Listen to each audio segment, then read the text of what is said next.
Good morning. এখন সকাল বাজে 8টা। শিলিগুড়িতে বেশ বৃষ্টি পড়ছে, আর এই বৃষ্টির মধ্যে সকালে কি খাবো সেটাই প্ল্যানিং হচ্ছে। কখনো মনে হয় খিচুড়ি খাবো, কখনো মনে হয় একটু অন্যরকম খাবো।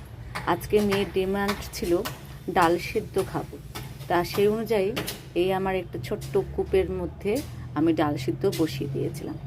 আশা রাখি সবার বাড়িতে এরকম ছোট ছোট আপনার কৌটো থাকে যার মধ্যে ডাল সিদ্ধ হয়।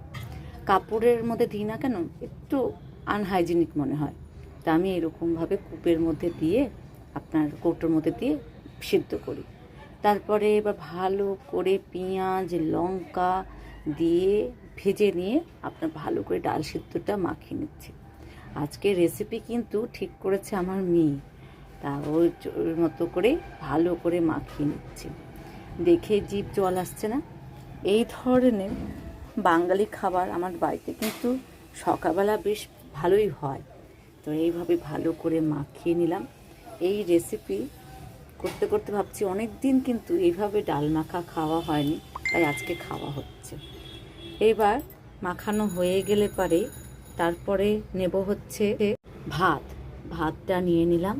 এবার নেব হচ্ছে একটা লঙ্কা, তার সঙ্গে নেব হচ্ছে ডাল সিদ্ধ মাখাটা, যেটা আমি কিছুক্ষণ আগেই মাখিয়েছিলাম, সেটা নিয়ে নেব।